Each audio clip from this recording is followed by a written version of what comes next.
Bangga bersarung mangga. Menyesal itu menyesal. Anda punya uang hilang, menyesal itu siksa, sedih. Begitu juga seorang melakukan maksiat, dia menyesal, itu siksa. Artinya penghapus dosa dengan penyesalan itu. Menyesal enggak, berhayal diampuni oleh Allah. Dan untuk menyesal harus kita hubungkan dengan hukuman akibat daripada dosa yang dilakukan. Zina, minum, makan riba,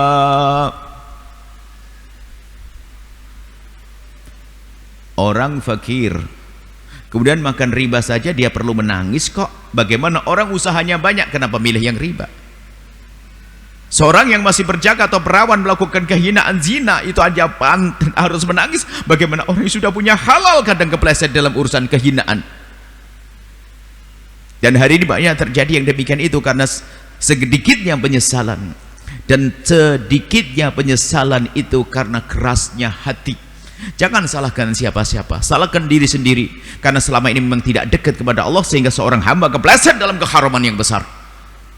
Setelah itu tidak mau menyesal. Kenapa? Keras hatinya, ditutup oleh Allah Subhanahu wa taala.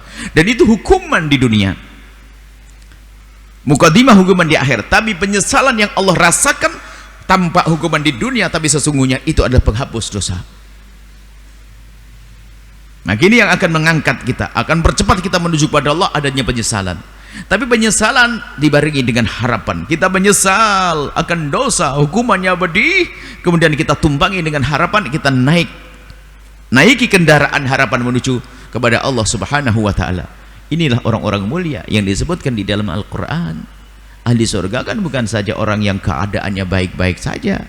Bisa saja keadaannya tidak baik tapi dia punya penyesalan dalam hidupnya. Wasari'u ila maghfiratin min rabbikum wa jannatin 'arduhas samawati wal ardu 'iddat lil muttaqin. Bergegaslah kalian semuanya menuju surga, menuju pengampunan Allah, surga yang sangat luas yang telah disiapkan untuk orang-orang yang bertakwa. Lalu orang bertakwa cirinya bagaimana? Ada yang surah berderma alladzina yunfikuna fis sarra'i wal dharra'i wal kadhiminal ghaidha wal 'afina 'anil nasi wallahu yuhibbul muhsinin. Ya, dia orang sedang berderma dalam keadaan susah, dalam keadaan senang, kemudian dia menjaga amarah, emosi, dendam, dan seterusnya. Ternyata yang terakhir disebutkan walladzina idza fa'alu fahishatan, mereka yang pernah melakukan kekejian, adzalamu anfusahum, berbuat zalim pada dirinya sendiri dengan kemaksiatan yang dilakukan, tapi dzakarullah, bergegas ingat Allah, fastaghfiru lidzunubihim, mohon ampun kepada Allah, wa may yaghfiru dzunuba illallah, dan dia tahu tidak ada yang mengampuni kecuali Allah. Artinya pendosa pun punya kesempatan masuk surga, cuman syaratnya sederhana, pastikan diri kita menyesal. Dan kalau kita belum menyesal dengan serius akan dosa kita, ayo kita berusaha banyak melakukan kebaikan yang lainnya, istighfar yang banyak, sebanyak-banyaknya. Jangan sampai kita biasa dengan dosa lalu tidak menyesal. Pastikan diri kita, jika penyesalan kita tertunda, nggak menyesal-nyesal. Ada orang nyesalnya kalau diingatkan. Kalau orang serius melakukan kemaksiatan, detik ini, detik berikutnya dia sudah menyesal. Ada nyesalnya kalau diingatkan lama-lama, berarti memang keras hatinya. Disadarkan, diingatkan baru menyesal. Pecah tangisnya setelah 1 tahun. Tidak.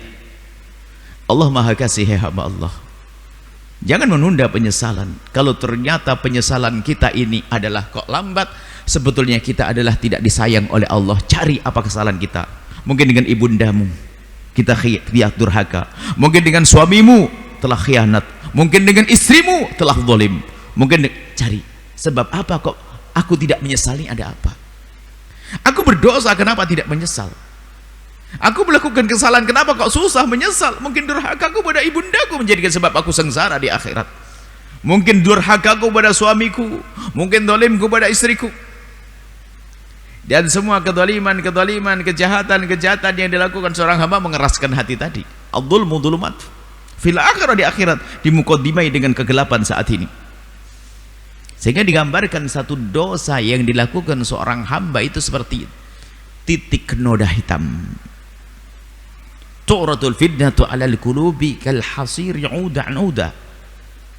Fitnah dosa itu akan nempel di hati laksana pintalan tikar. Jadi tikar itu sebelum dipintalkan hanya selembar-selembar kecil, gak akan bisa menutup. Akan tapi setelah dipintal menjadi tikar lebar, bisa pakai duduk. Ibaratnya noda hitam akan menitik di dalam hati, yaitu noda dosa. Kalau kita tidak segera biasa mohon ampun, maka noda akan tambah noda, tambah noda menjadi hati gelap. Kalau sudah hati gelap, lihat mendengar tausiah tidak tersentuh hati, bermaksiat pun tidak bersedih hati, melakukan kebaikan pun setengah hati. Ini perlu koreksi. Sehingga para kekasih Allah, di saat tidak bisa bangun malam sekali saja, paginya dia bingung mikir apa sih kesalahan. Imam Abu Yazid Al-Bustami atau salah satu minas solehin tidak bangun malam, lalu pagi harinya dia berpikir dosa apa yang aku lakukan. Dia mencari, harus istighfar secara khusus. Rupanya dia ingat, kemarin memang ada orang datang kepadaku, kemudian dia minta kepadaku, aku tidak memberi kepadanya. Hanya aku berkata dalam hati, orang keker gagah perkasa kok minta kepadaku. Dia menyesal telah suudon sama orang. Gara-gara gitu takut dia. Jadi rupanya ada orang minta, kelihatan keker, minta uang. Dia hanya nggak ngasih, cuman prasangka orang keker. Di dalam hati, orang keker begitu kok minta. Menjadi sebab malam harinya diuji oleh Allah dengan tidak bangun malam. Maka kita pun ayo bergegas. Kalau memang ternyata penyesalan kita itu lambat, ingat ibundamu. Kalau punya ibunda, jangan-jangan kita telah melakukan kesalahan pada ibu kita. Selagi penyesalan tidak segera tumbuh, berarti kita akan terus terseret dalam kehinaan. Mungkin suami, pengkhianatan apa yang selama ini terjadi padaku? Dosa apa kepada suamiku? Dosa apa kepada istriku? Kezaliman anak-anakku dan seterusnya.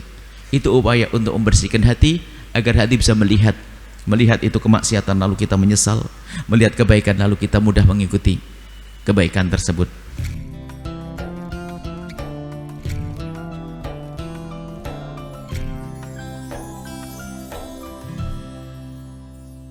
Sahabat Al-Bahjah TV, setelah menyaksikan video ini, jangan lupa bersolawat kepada baginda Nabi Muhammad.